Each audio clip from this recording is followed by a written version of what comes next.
just can't wait to be king.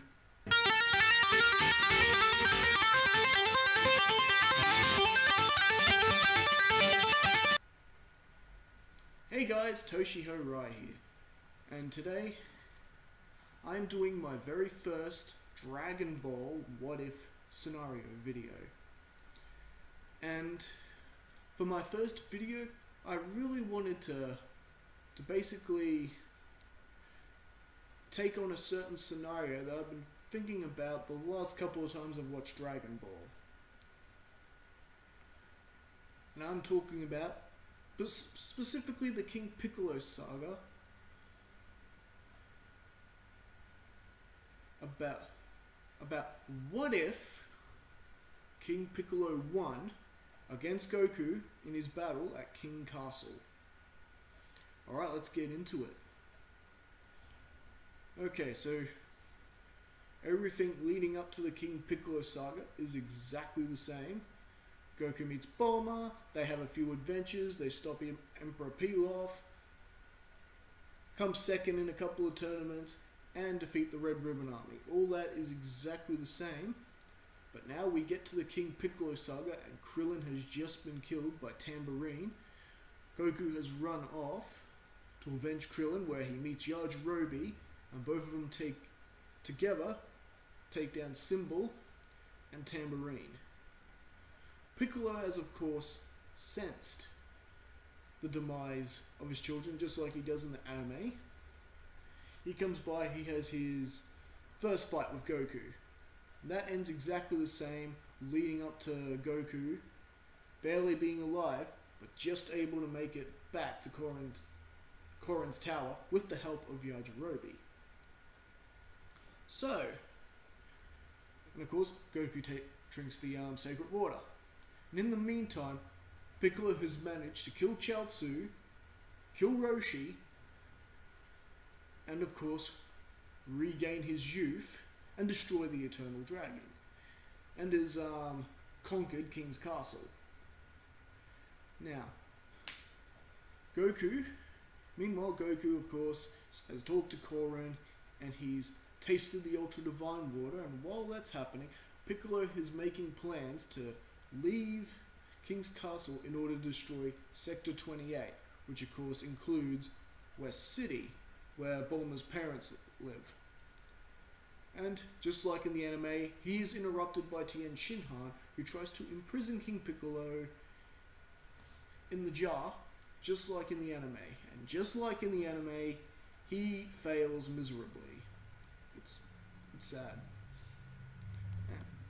So, and just as King Piccolo and his minion Drum are about to finish off Tien Shinhan, that is when Goku makes his reappearance. And just like in the anime, he surprises everyone with his increased power when he takes down Drum with only one kick. And then the battle between Goku and the rejuvenated King Piccolo begins. And the fight pretty much goes exactly like it does in the anime, pretty one-sided with Goku winning, dominating most of the battle. And this is where things get a little bit different and hairy. Just like in the anime, Piccolo injures Goku's leg and begins to take control of the fight. They go on, fight for fight. Goku gets a few shots in, and Piccolo uses his big explosive wave and levels the entire city and destroys King's Castle in the process. Not once, but twice manages to evade it. Once by his own skills, and the second time by Tien Shinhan lending a hand.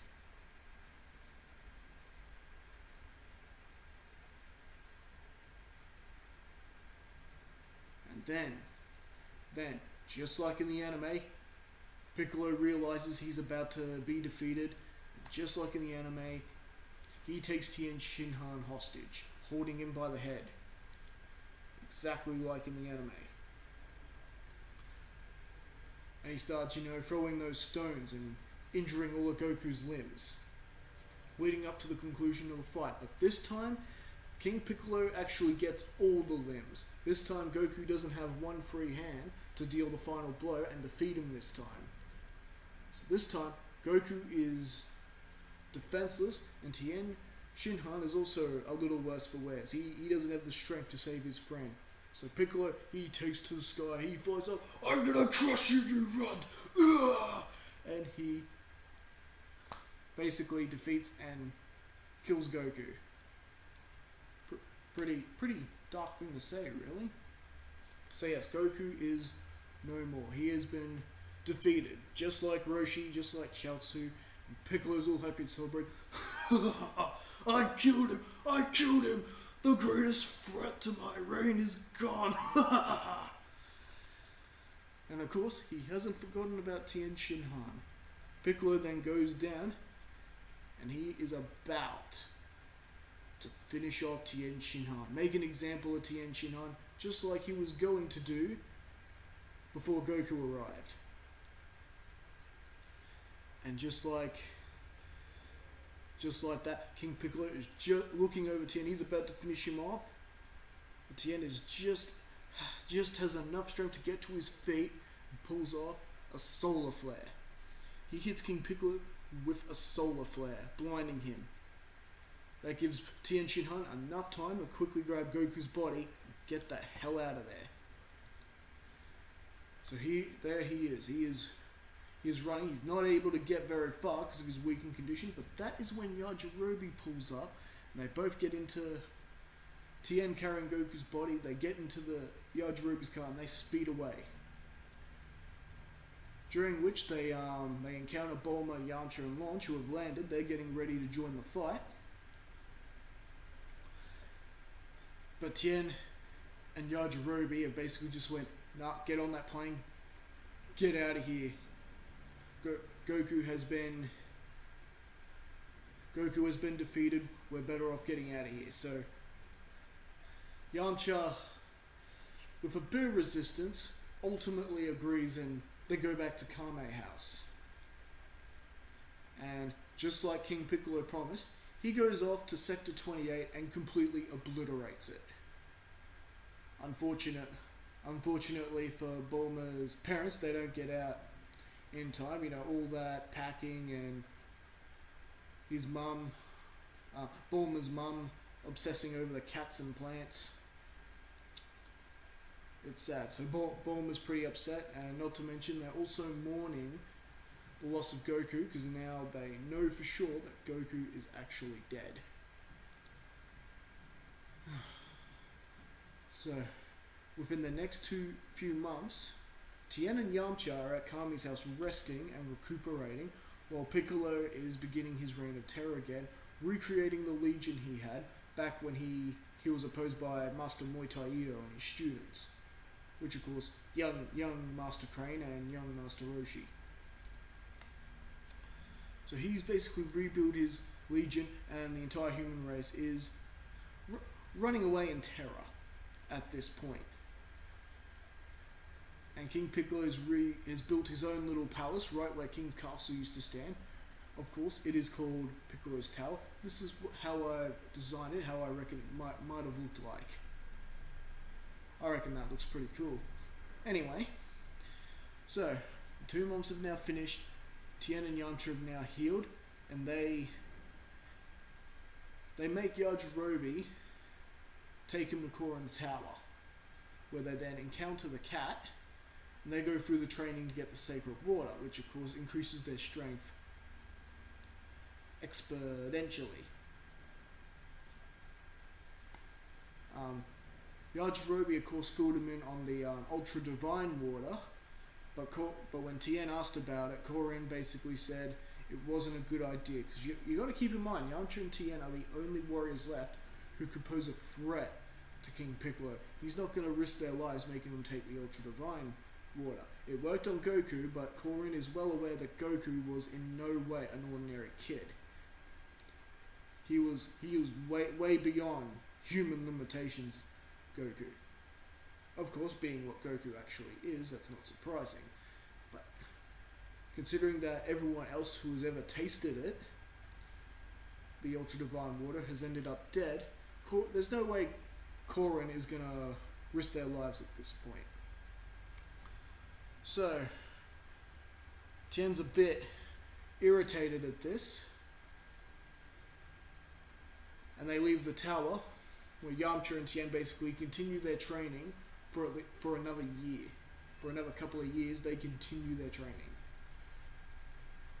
They realize if they're going to catch up to Piccolo, they're going to need at least a couple of years of training. And with them training together at full potential, they might just build up enough strength even quicker. It might only take them a year between the two of them. But meanwhile, Piccolo isn't just sitting there destroying cities. He is well aware Tien Shinhan is still out there, and he's got his legions searching for him. So occasionally Yamcha and Tien may encounter Piccolo's minions and have a bit of a fight, which is also good for their training at this point. But King Piccolo is also training. Yes, King Piccolo is training. Keep in mind that when Pilaf released him, King Piccolo went straight into revenge and conquer the Earth mode. He didn't really have time to really train and learn how to reverse the evil containment wave. Hence is why he feared it so much. He was in a hurry to reconquer the world and get his revenge. But this time, with Goku out of the way, who was by far the most menacing threat that King Piccolo has ever faced, he doesn't want to be opposed ever again. So to make sure that doesn't happen, he is training. He may even figure out how to reverse the evil containment wave should Tien Shinhan come knocking on his door. So while that's all going on, 2 years have passed. Piccolo's destroyed a couple more sectors since then, being Piccolo Day. And Tien, Shinhan, and Yamcha have completed their training. But before they could face King Piccolo, they are approached by another being who has fallen from the heavens before them. Of course, this is Kami, the Guardian of Earth. Now, Yamcha and Tien straight away go to attack Kami, mistaking him for King Piccolo, but Kami basically just knocks him out of the way with his energy, and basically talks to him. And as they're talking, Yamcha and Tien begin to realize that hang on, this isn't King Piccolo. King Piccolo ain't that friendly. And that he tells them about the whole King Piccolo and I were one being and all that, and that Kami has come to assist them in bringing down King Piccolo. And that is where we're going to leave things for now. I hope you guys have enjoyed the what if so far, as well as the concept art I've done. There is going to be a part 2. You're not going to want to miss it. What exactly is going to happen? Will Kami's addition to this team be enough to overthrow King Piccolo and restore peace to Earth? Will Kami resurrect the dragon? Will Goku be resurrected? Will the others be resurrected? What exactly is the future for the Earth? All that will be answered next time in part 2. Okay? I'll see you then. Don't forget to like and subscribe.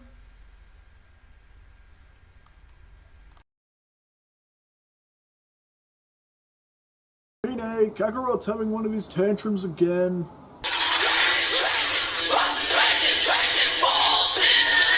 Hey guys, DB RYATHON here, and today we are back with an all-new What If. This time, I am wanting to explore what might happen if Goku was born like Broly. To start off this story, this would of course mean we'll be following more the Dragon Ball Minus storyline. Because when I say what if Goku was like Broly, I'm talking about like the reboot Broly. Alright, so we begin with Goku being born, and unlike Broly, his latent potential actually slips past the medical examiners and the people who scan the children's power levels. Every time they'd read Goku's power level, it would just come up 1. So, because of that, Goku actually slips past. Unlike Colonel Paragus' son Broly, Goku was or rather Kakarot, was allowed to go home with his parents, Bardock and Gine. Every time Goku's power would actually rise to that of his actual latent potential is due to him getting upset or crying or maybe having a nightmare or something like that. But without the readers, they don't know Goku's latent potential. They don't know that his power level is actually rising in there. And of course, quickly going back when Kakarot gets over whatever it is that's bugging him. How are they not noticing that? Well, who knows? Maybe Gine's watching Space Hulu or Space Netflix or something. So then we come to the part where Bardock has come home from his mission and he's beginning to suspect that Frieza is about to destroy the planet, and he talks Gine into sending Kakarot off-world, stealing a space pod for him, and they send him off just like they do in the original. And of course, Frieza does make good on what Bardock predicted and destroy planet Vegeta, along with Bardock and Gine and every other Saiyan unfortunate enough to be on the planet at the time. Vegeta, Nappa and Raditz, being the only ones who refused the recall order, meant they of course still survive. Meanwhile, Kakarot has since landed on Earth, and he is found by Grandpa Gohan. Oh, hello there, little fella. Huh. What are you doing out here all alone? But Kakarot is just crying and that upset that something comes over the child. His power level rises, and of course Grandpa Gohan, being trained by Roshi, senses this, but it's too late for him to do anything about it. Kakarot has fired a ki blast and has blasted a hole in the old man's chest. Grandpa Gohan has died. And this, of course, would mean that Goku's name, well, he doesn't become Goku. This actually means that Goku stays Kakarot, and this also means that the fall into that canyon where Goku hits his head and becomes a good guy doesn't happen. So this version of the character is still going to be evil. He's going to have his evil Saiyan natures and still be programmed with his primary mission. What? Destroy all life on this planet. And rest assured, the kid is pretty good at this. When he does whatever he can't do on his own, whenever he gets pressured, his latent potential kicks in because he can, just like Broly, he can't control it. And he pretty much levels anything that gets in his path. Anything. And he is destroying village after village. Not even Oolong survived. Eventually, he does get to the first opponent who could actually challenge him somewhat, and that is the Ox King. Kakarot battling one-on-one with the Ox King, and it's actually a pretty good fight until Kakarot starts getting into the fight, because just like Broly, Kakarot has the potential to learn as he fights. He's picking up all of these different moves, these different ways of fighting, and of course his potential getting stronger and stronger every time. He is making short work of even the Ox King. What about Chi-Chi? Chi-Chi actually survives. She manages to escape. So don't worry, Chi-Chi fans. Kakarot has not killed off Chi-Chi. Yet. Eventually, Kakarot does come across Emperor Pilaf's palace, who's been going around looking for the Dragon Balls. And Kakarot, being sort of curious and mostly hungry, because this isn't the first sort of, I guess you could say, rich person place that he's conquered that has had lots of food. So Goku's thinking, okay, I will wipe out whoever's in there and eat their food. And he actually breaks into the palace, and he ends up on in that same sort of maze that his original counterpart does with Bulma and the gang. Now this time, Goku's not looking for Dragon Balls. He doesn't even know about the Dragon Balls. He's just fulfilling his mission of destroying the planet. And well, he's wandering around the maze for a while, and he ends up in that room, and Emperor Pilaf ends up gassing him, as he does. And by the time Kakarot comes to, he's in that room that has got really reinforced walls and the bulletproof glass. And of course, that means Pilaf intends to roast the boy alive when he wakes up. Now why is Pilaf acting like this? He has heard rumours about this boy, that there's this boy with a tail going around terrorising people. So Pilaf's not taking any chances here. And despite Xiao and Mai saying, shouldn't we just let the kid go? He's just a kid. I will do the figure around your show. I want your opinion, I'll ask for it. Kakarot is in fact a Saiyan in this timeline. He is well aware of what the full moon does, and he has used it a couple of times on his journeys. So, he realizes that there's this light shining in from the top of the room. He looks up and he sees the full moon. He's like, Pilaf, you have doomed yourself.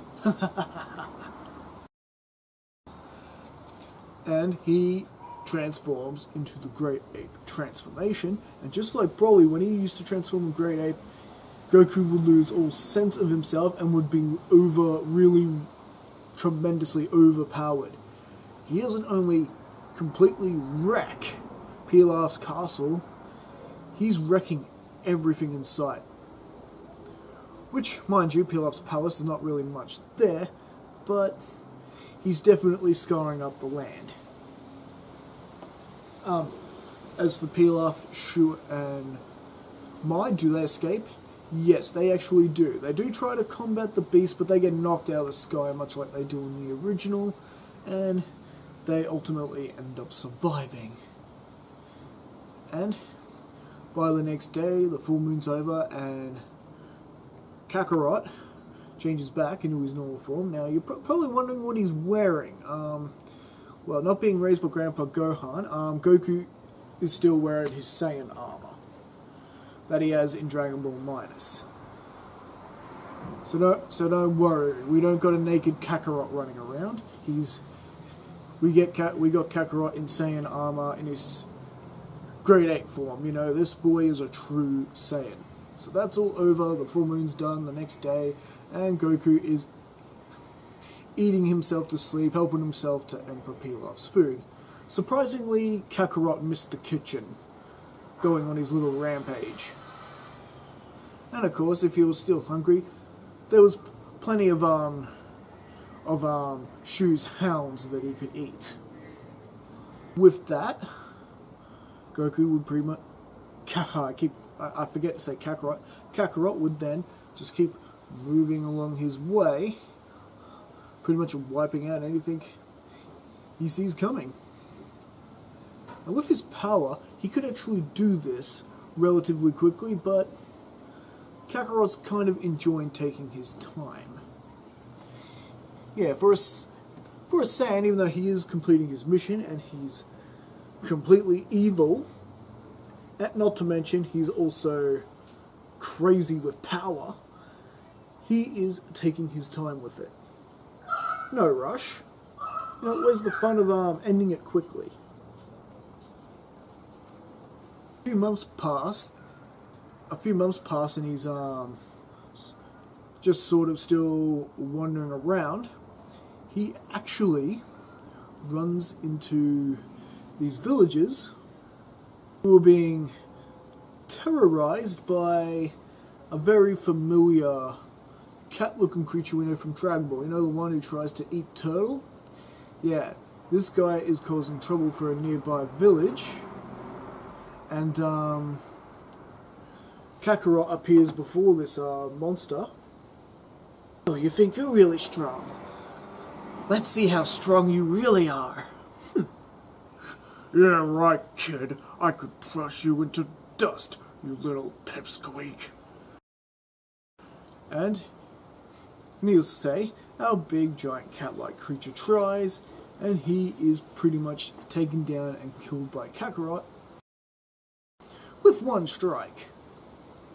And the villagers actually come out and actually thank Kakarot for what he did, but Kakarot only did this because he was just looking to pick a fight. You know, Saiyans, they like fighting.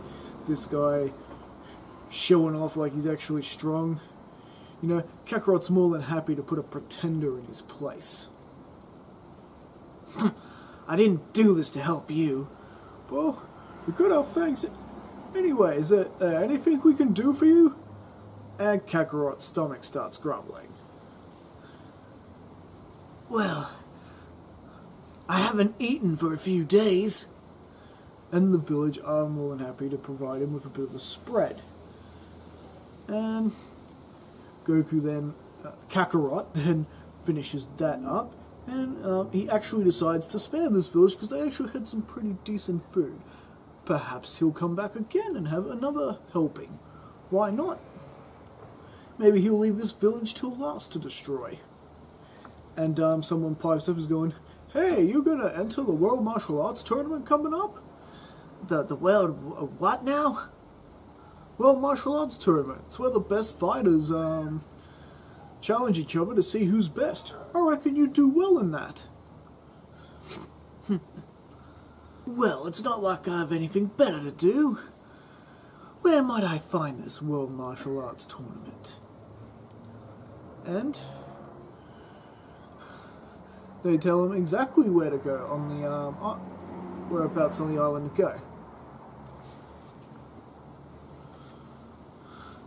And Goku starts making his way to the island, and I think that is actually where we're going to leave things for now. So, what do you guys think? Do you like where I'm going with this story? Do you like how Goku is actually Kakarot in this story, and actually pretty much a bad guy at this point of the story, and he has the same type of latent potential that Broly himself had? I reckon this could make for a very interesting story. Anyway, so let me know in the comments, and let's get this discussion going, and don't forget to like and subscribe. Alright, I'll see you later. Hey guys, DB right here, and today we are back with what if Goku was a Super Saiyan during the Vegeta arc, the Vegeta saga. And don't confuse this with the animated version of this story. This is the storytelling version. The animated version will be up later on this week, so let's get started. Our story begins. We are getting about halfway through the big battle between the two Saiyans, Nappa and Vegeta, against the forces of Earth. And well, Piccolo has just been killed by Nappa, like in the original, along with Chaozu, Yamcha, and Tien Shinhan. And just like in the original, things are not looking too good for our heroes, and even Gohan's attempt at avenging Piccolo ultimately failed and backfired. With his power level returning to normal after using it all in one shot. Perhaps Gohan might have stood a better chance if he furiously attacked Nappa rather than wasting it all in one shot. But hey, we can use that for another what if. And just like in the original, Nappa is about to finish off Gohan for good, when luckily, the flying Nimbus saves him and Goku arrives in the battlefield like in the original. Now, even though Akira Toriyama hadn't came up with the concept of Super Saiyan yet at this point in the story, at least what a Super Saiyan was and how the transformation worked, well, let's just say, for the sake of this what if, that he had done that, because as we know, Super Saiyan's not necessarily about raising Your power level, it's about your rage. Rage is the primary trigger for the transformation. And Goku arriving on the battlefield, realizing that four of his friends had been mercilessly killed by Nappa, and the thought that his son was just about to be next. Oh no. Goku gives into the rage, and a transformation begins to happen, and well, as Vegeta likes to say, he's not dealing with the average Saiyan anymore. And Goku has become a being of legend. A legendary Super Saiyan before Nappa and Vegeta's eyes. Consumed with the outrage of what happened to his friends, what could have happened to his family had he been any more late arriving to the battlefield. And well, naturally, Vegeta's scouter is completely destroyed, not even able to read Goku's power at this point. But I would estimate that Goku's power level at this point would be over 400,000, being over 8,000 in the manga, Super Saiyan of 50 times multiplier, that's 400,000. So yes, Nappa and Vegeta do not stand a chance. However, Nappa, not having a scouter on his face, is not intimidated by this at all, and foolishly tries to charge Goku, who is taken down with a single punch. Not knocked out, I'm talking dead. Straight up. And his attention is turned to Vegeta, and Goku, being Goku, does more or less give him the chance to walk away. And Vegeta, oh, he's gonna walk away alright, but if he can somehow take Goku down as he runs away, well, he's gonna give it a shot. As he fires a power ball up into the sky and causes Gohan to transform like I did in the animated version. A perfect diversion for him to escape. And, you know, given how Goku is completely oblivious to his heritage, you know, pitting father against son, it's just deliciously evil. And, well, luckily, that Goku's voice seems to rein in the rampaging Gohan, and Krillin knowing to cut off the tail, Gohan is quickly restored, and, well, Vegeta managed to get away pretty much safely this time around, at the very least. And, well, the good news for our heroes is that no one is particularly badly injured at this point. No, it's just, yeah, Goku is in relatively good shape other than being completely worn out by the Super Saiyan transformation. His first time and him being much weaker in this point of the story, I would imagine this would take a bit of a toll on his body, a toll he's not quite ready for. But other than that, he's fine. And for the next 10 days before the boys head off to Namek, Goku, Krillin, and Gohan are able to train with Goku for a little while for those 10 days, while Bulma fixes up Kami's ship like in the original story. And so they're off to Namek, as per schedule, Goku deciding to stay behind, and after learning what this transformation could be, that he's a Super Saiyan, he knows now that he needs to get his body to catch up with that kind of level of power.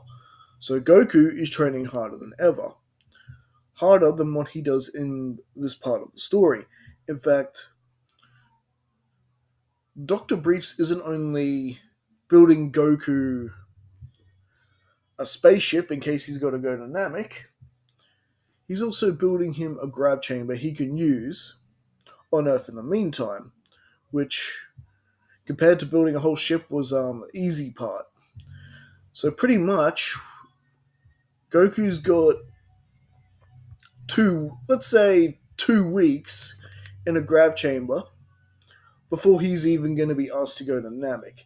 That's a whole week more than a week longer than what he has in the spaceship on the way to Namek.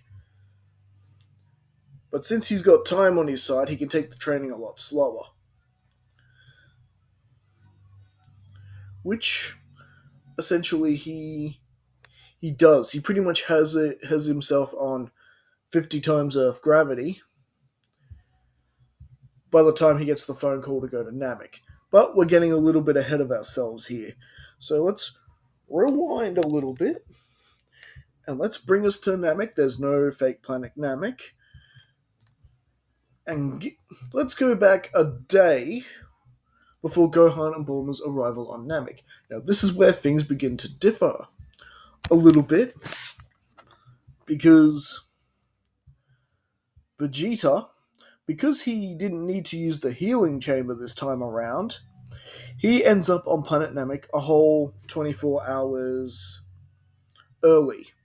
But this also means when he has his showdown with Kui, his power is pretty much on par with Kui. But don't you worry, guys, our mighty Prince of Saiyans does manage to defeat and destroy Kui, although by the skin of his teeth. And you can thank his he and Nappa going around blowing up other planets, and for that, it's still exercise and a little bit of training. So I would imagine that Vegeta would be still, at the very least, slightly stronger than Kui. That if Vegeta put all in his Gallic gun, he essentially destroys Kui, but he's worn himself out almost to the point of death doing it, as Vegeta sometimes does. I will not be a part of Frieza any longer. Gallic gun! Bye-bye, Kui. And well, this is where things become very interesting, because Vegeta is found later on. Not by Frieza's men either. He is found by the Namekian elder, Mori. Yes, Mori has found Vegeta and decides to actually help the Saiyan out. After all, Vegeta is not guilty of any of the crimes on Namek. He hasn't hurt any of his people, and he can tell by reading Vegeta's mind that he is an enemy of Frieza. And even though, yes, Vegeta's not exactly the nicest guy himself, enemy of my enemy could be my friend. And so, he actually decides to take Vegeta back to the village and heals him, and even willingly gives him the Dragon Ball. Now, Vegeta being healed, this now means he gets the Zenkai boost that he was denied in this timeline from Earth. So his power level is now what it should be on Namek. And he's got a Dragon Ball from his trouble, and Vegeta has learned to sense power levels on his own. He senses that Frieza and his men are coming, and Vegeta is almost in a panic. And, well, Mori, after surrendering the Dragon Ball, pretty much tells Vegeta to get out of here.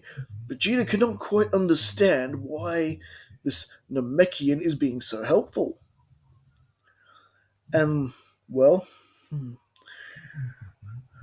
I've read your intentions, even though they are not exactly pure, we can't let the Dragon Balls fall in the hands of Frieza. So basically, Vegeta is the less of two evils here, and he implores Vegeta to go find the Elder Namek and receive his Dragon Ball. And thanks to the Namekians being telepathically involved with each other, much like how Kami is with Piccolo, and how it's definitely shown that the Elder Namek Guru was definitely telepathically linked to all his children. So, during the time Vegeta was knocked out, he had consulted with Guru on what to do about this situation, and they decide to put their trust in Vegeta. And well, thanks to a bit of telepathy from Mori, Vegeta knows where to find the Elder Namek, and the Elder Namek knows he's coming. At least. As Vegeta leaves, he does feel a little bit bad since the Namekians have helped him, and this is the first time anyone's shown Vegeta any kindness. He does feel a twinge of what you might call guilt, maybe not all the way up to guilt, that he's basically leaving these Namekians to be slaughtered. However, Vegeta decides to quickly hide the Dragon Ball, just throw it in a lake somewhere where only he can find it, and he decides to observe what Frieza is doing to the Namekians. However, completely unaware that by the time Frieza has shown up, Krillin and Gohan have also become aware that Frieza has appeared to a nearby Namekian village, and they're on a nearby cliff spying on the situation like in the original story. And I think that is a good spot to leave things for the moment. So, what do you guys think? Is Vegeta actually going to step up and actually help the Namekians who just help him? Or will he leave them to their fate? And what would his reaction be should Krillin and Gohan get themselves involved this time around? We'll listen more next time as we continue this story.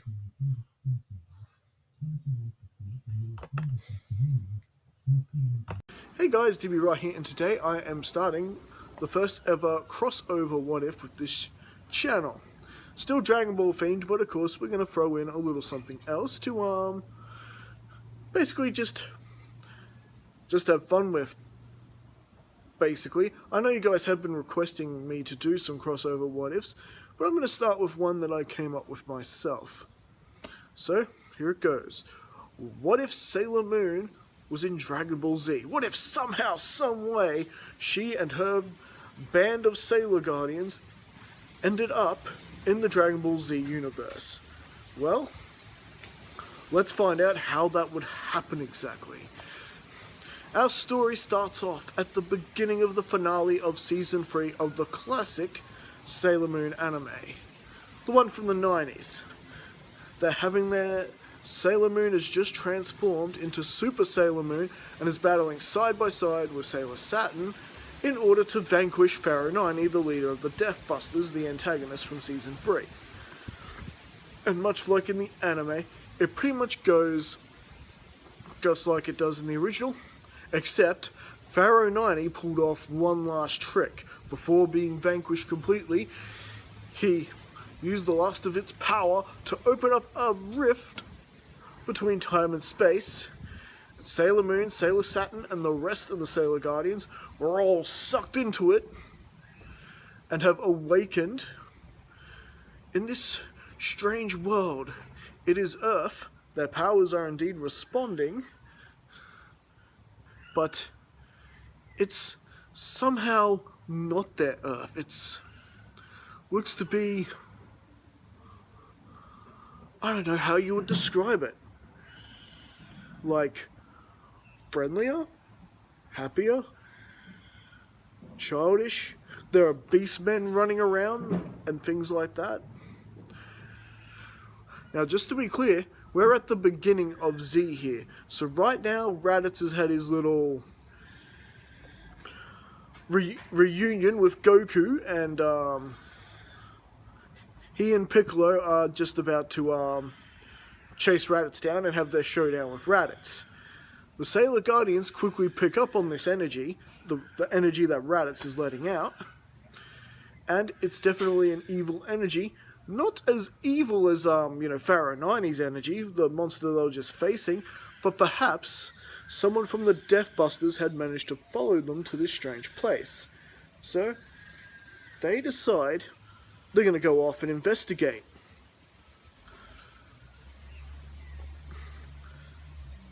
And, Sailor Uranus and Sailor Neptune, they pretty much have no choice but to follow along as well, because they're not going to get any answers, just, at this point running off on their own, doing whatever.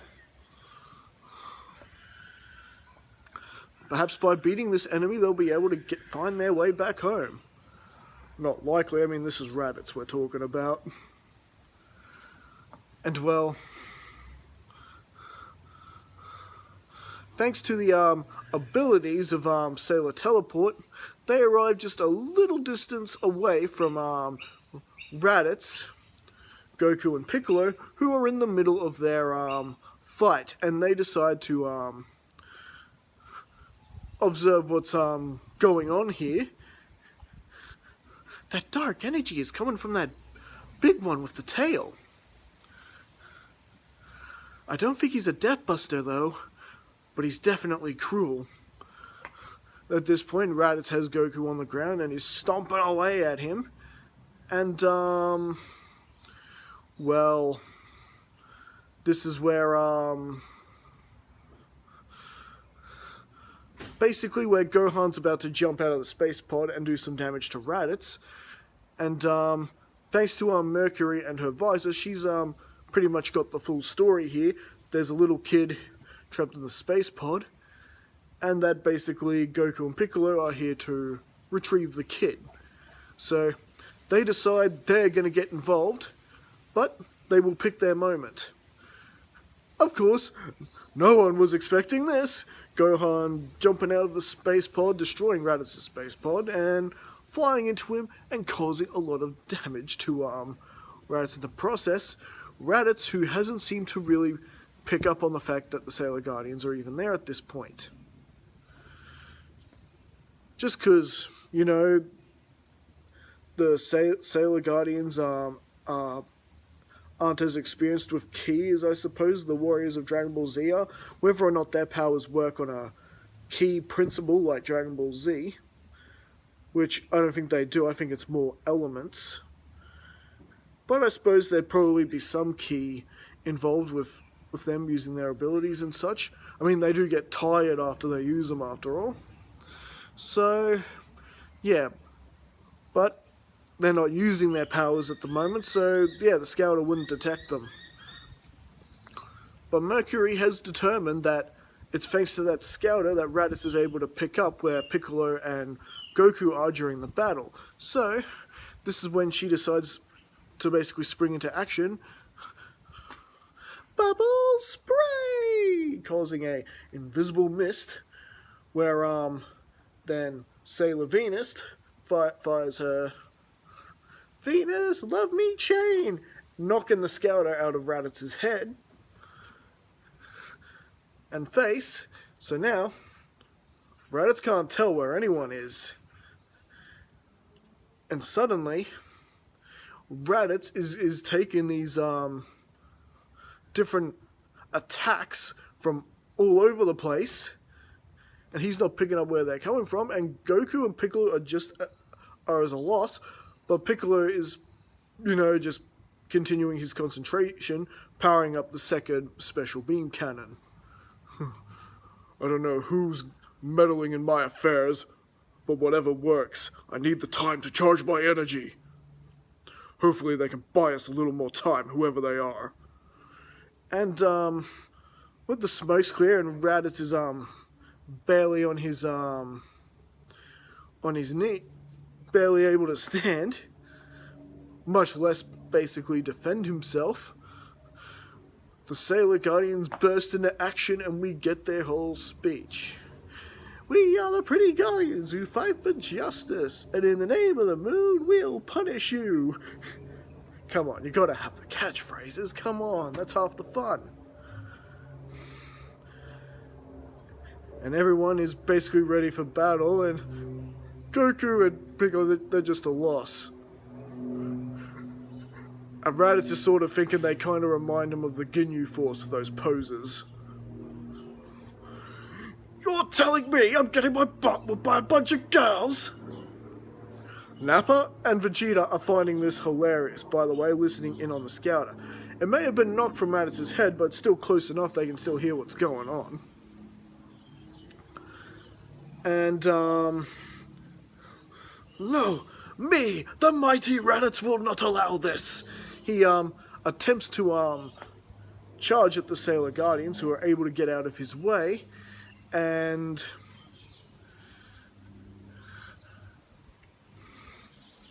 at least for the time being, until Raditz decides to basically flick them all away with a flick of his energy, or what's left of it, and they're supposedly, unconscious for the moment. They're hurt, they're reeling. I mean, these are the Sailor Guardians after all. They're not quite as durable as Z-Warriors, at least not yet. And then Raditz turns his attention to little Gohan, who he has not forgotten, gave him that really big ding earlier. What are you doing? I'm going to give your son a death worthy of a Saiyan. And well, this is where Goku brings him into the full Nelson like he does in the original. And the special beam cannon is fired, taking out both Raditz and Goku. The Sailor Guardian surprised at Piccolo's actions. How could you do that? How could you do that to your friend? Goku chose to make himself the sacrifice. And when did I ever say we were friends? I just needed him to get this whelp off my planet. And, besides, Goku will be back soon. We have on this planet something called Dragon Balls. They can grant any wish you want, including bringing back the dead. Raditz is then laughing. You see, Green Man, it'll be I who has the last laugh. Everything that's happened here today has been transmitted to my Saiyan colleagues. They will come. They will find the Dragon Balls. And I will watch as they tear you all apart. Piccolo finishing off Raditz like he does in the original. And then we've got Bulma, Krillin, and Roshi arriving on the scene. They say their goodbyes to Goku like in the original as he passes out. And this is where Piccolo basically decides, I'm taking that kid. He displayed a power which showed that he might be the strongest one on our planet. And when the Saiyans get here, I will make sure he's ready. And well, as for Usagi and the others, Usagi's a bit depressed. He's like, oh great, another battle. Right after she only just had a battle with Pharaoh 90. Which I guess kind of does explain why they were so weakened by Raditz pretty easily. They just had a big battle and they just ran off and had another big battle against Raditz. And now there are Saiyans on the way in a year. Hey, at least they got a year, right? And in case you were wondering, no, Tuxedo Mask was not sucked into the vortex. There's no Tuxedo Mask here, it's just the Sailor Guardians. Sailor Saturn has not been reformed into a baby yet. Thanks to her being pulled into this dimension, that hasn't yet occurred. More than likely happen once they return to their Earth, but until then, Sailor Saturn is still Sailor Saturn. And, well, with Piccolo pretty much running off with Gohan, pretty much Roshi decides to take the young girls in, get them up to speed, as it were. So yes, do have fun imagining the Sailor Guardians, de-transformed, running around making milk deliveries and construction work, and all the training that Roshi put Goku and Krillin at the beginning of Dragon Ball. And of course, all the fun Roshi's going to have with all those keeping him company.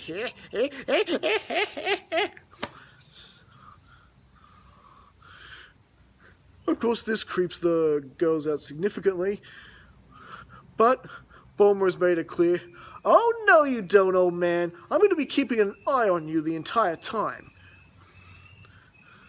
We're going to need everyone's help. We're going to deal with these Saiyans. I will not have you muck up this opportunity with your ridiculous habits." Blame an old man for trying to have some fun. You're as bad as the turtle. And, well, before all that pretty much begins, Krillin is given the task of telling Chi-Chi what's happened to Goku, much like in the original, while Bulma fixes up the scouter and goes off looking for the other Z warriors. And pretty much gather them up to speed. And,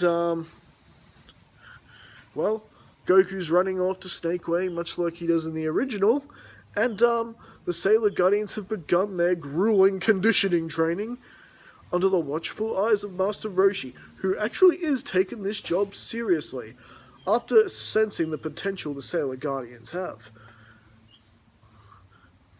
They clearly wield magic and power and energy of some sort, but more than that, it's, their overall potential, which, with a bit of conditioning training and ki control, this could make their transformation significantly more powerful in the days to come.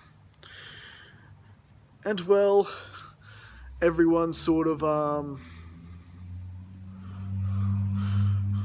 getting into it, except Usagi, who I just want to go home to my mama room.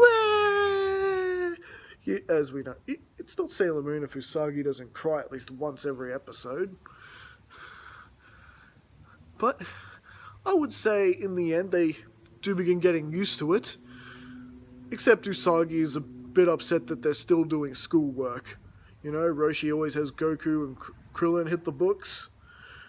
Army's into it, but yeah. The rest, not so much. And so, I think, at least for the time being, this is where we'll leave things for part 1. Don't worry, we will be back with a part 2. In fact, I already know what's going to happen in part 2. So, yeah, we'll be back for that. So, yeah, I hope you enjoyed this first edition. So next, we continue into the Saiyan arc with part 2.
Well, where exactly do we go from here, Bulk?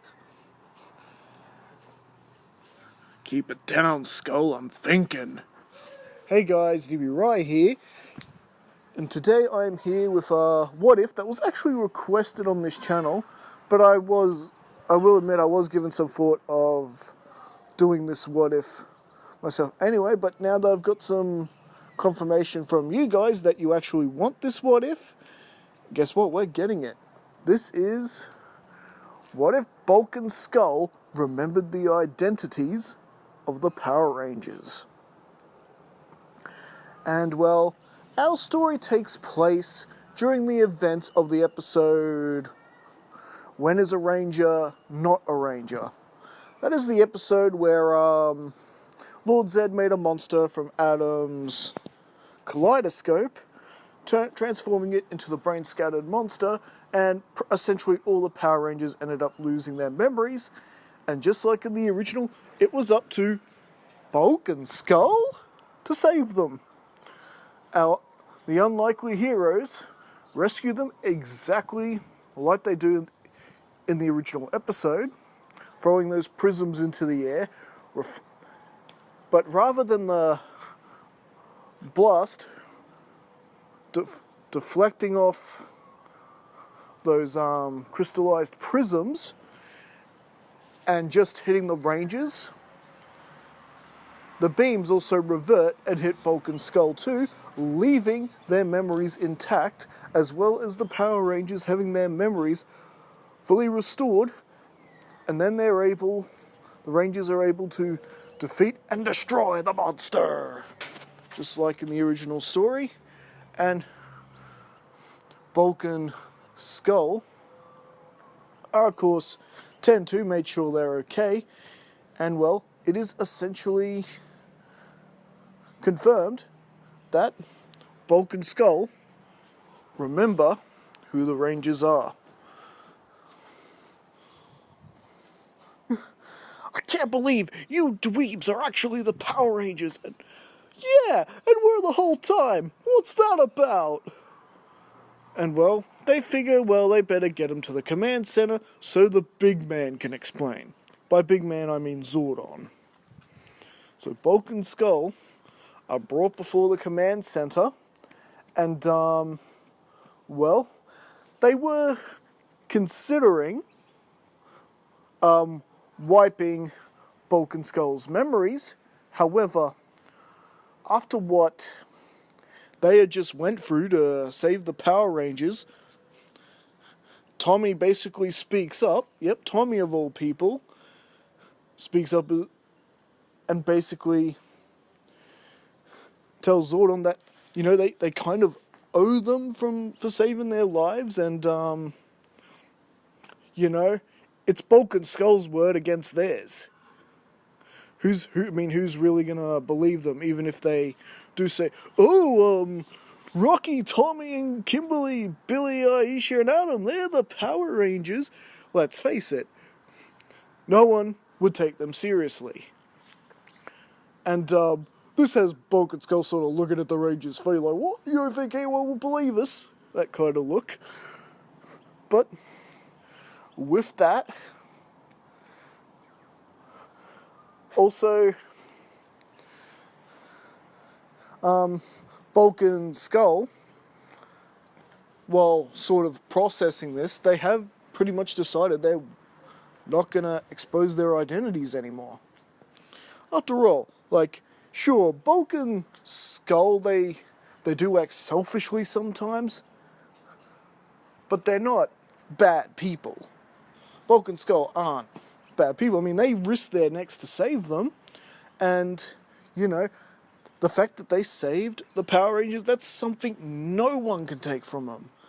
You know, they're not just a couple of losers like everyone had thought. They saved the world, basically. And so, Bulk and Skull hilariously get on their knees and make this sort of hilarious pledge to serve Zordon and help the Power Rangers in any way they can. Whether that is being, just their eyes and ears.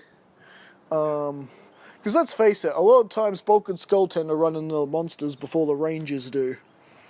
So, it sort of makes sense, given their history of running into monsters first.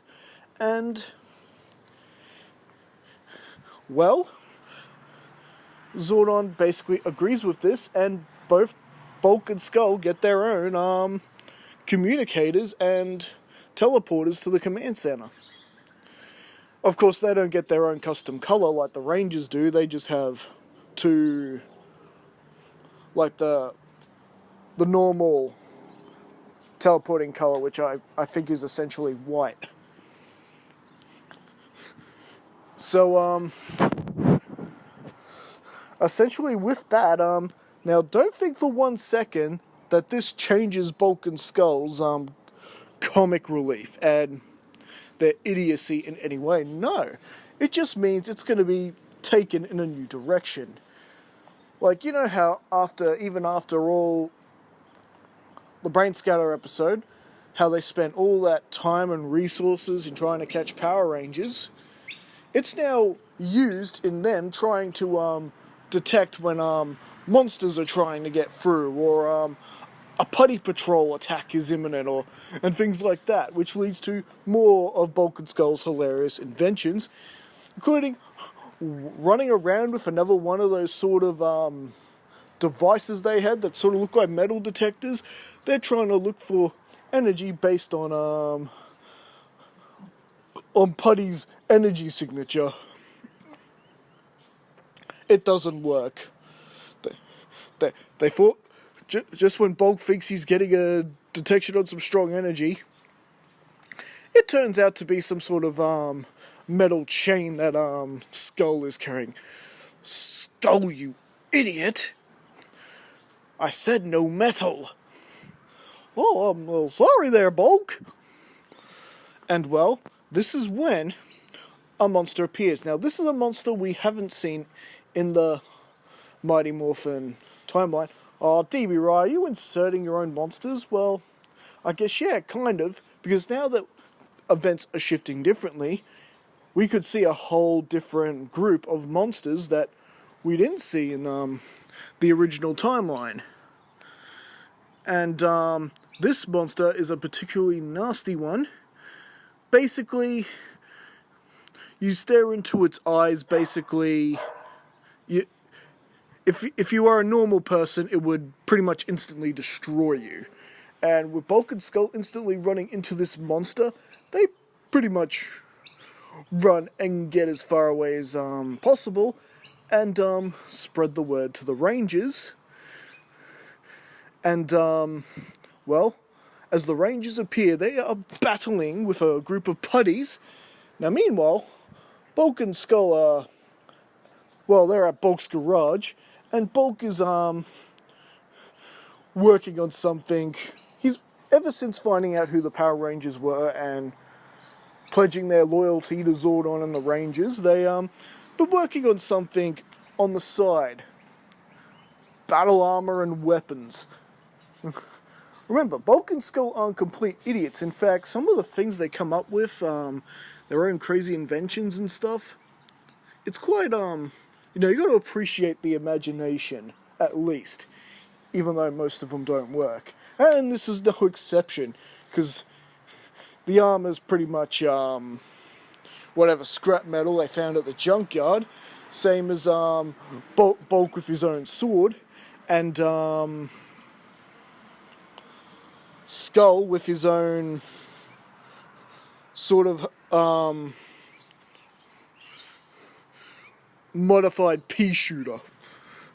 So they decide to go back to the park and join the battle, where the Rangers are now not only dealing with putties and this monster, Goldar has joined the mix as well. Come on, Skull, we gotta help the Rangers! And Skull hilariously swings his junkyard sword at Goldar, pretty much snapping it on Goldar's back. What? It's you two misfits, what are you doing here? And he basically knocks Bulk and Skull down with a shot, And Zordon sees this and gets Alpha to teleport them back to the command center. And, well, it's not looking too good with the Rangers. It's not so much the Putties and Golda. It's this monster that's constantly blowing things up in the Rangers' faces because, like I said, the monster destroys anything it sights. Luckily, the Power Rangers are protected by the power of the morphing grid. And so, Zordon and Alpha, along with Bulk and Skull, are currently working on a solution to try and deal with this monster. And Alpha becomes kind of curious of Skull's pea shooter. And I think, at least for now, this is a good spot to leave things for right now. So what do you guys think? Did you enjoy this part of the story? Don't forget to like and subscribe, and I'll see you guys again next time. And will Bulk and Skull be able to help the Rangers deal with this new menacing monster?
Okay, son.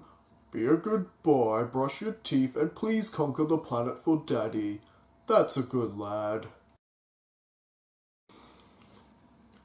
Hey guys, Ryan here, and welcome to today's What If. And today I'm doing a brand new What If that I haven't done on this channel before.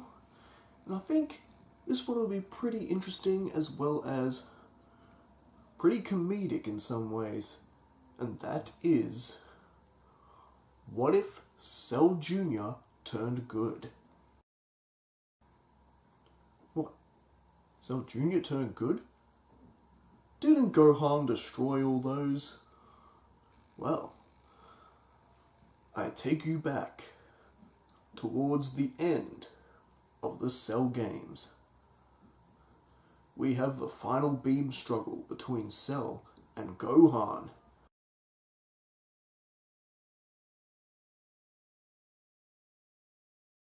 Gohan was of course able to get the upper hand and overpower Cell and finish him off.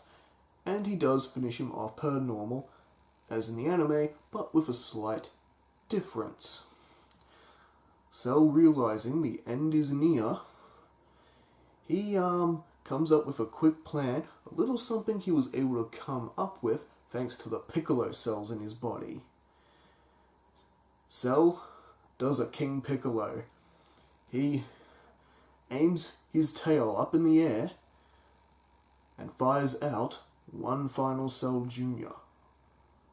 Now, he's not going to drop a Cell Jr. right there because the Z-Warriors will just destroy it. So he had to make sure that he fired off this final Cell Jr. like a cannon. To make sure that when Cell Jr. lands, that he's far enough away that the Z-Warriors won't be able to sense him.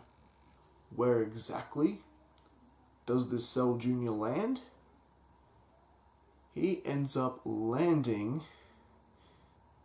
in the northern part of the world, where Sano's village is. You see a little bit of something familiar from Dragon Ball, from the early days of Dragon Ball, during the Red Ribbon Army saga. Cell Jr. has woken up in this snowy place. He has no idea where he is, and is freezing. He's just lying there freezing. The only thing he can really remember and think about right now is his mission to avenge his father's death. But at that, he gets so cold he can't even think of that at the moment. The only thing he can think about is how freezing he is. And it would seem that Cell Jr. was actually going to perish at this wasteland, but he's found by two more familiar faces that we haven't seen in Dragon Ball for ages, except towards the end of the Buu saga. And that is Sano and android number 8, or Ada, who take this little, almost innocent looking creature into their home. He is frozen to the point that he is passed out. He could die. He may or may not live through this. So they got him warmed up by the fire, and they decide to put him to bed into Sano's old childhood room. And they just even give Cell Jr. a nice little teddy bear to snuggle with. One of Sano's old toys. A few hours later, Cell Jr. wakes up and stumbles out of the room. And he's just looking at Ada and number 8. Now, do they realize that they probably let the most evil creature into their home? Well, yeah, they do realize that he resembles this Cell creature who was fighting with Goku and the others on the television during the Cell games. But they don't know that this one is a direct reincarnation of Cell. They don't know. For all they know, there could be other creatures like this out there. Some could be good, some could be bad. They don't know. And Sano just sort of greets the little Cell Jr. with a smile. "Oh, you must be hungry. Here, come to the table, have some." It's a nice, beautiful, delicious spread. And Cell Jr., he just straight away tries to attack Sano with his tail. Just remember, that is how Cell pretty much eats. He doesn't really eat food like we do. He eats the life energy out of other life forms.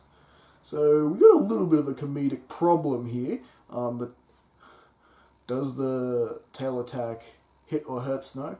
No. Ada's right there, because Ada's pretty much a complete robot, is able to stop the tail. "No, you cannot do this. That is not very nice behavior, young man." So he's just looking at it with his little... But ultimately, Cell Jr. does sit down to this meal. He's just sort of looking at all this food that he knows nothing of. Like, he doesn't know what to do with it. What do I do with this? And he just sort of sees Sano eating her meal, what she's doing, and he picks up the little knife and fork and he's just copying her. And Cell Jr. is just taken away by the taste of this food. He's just like,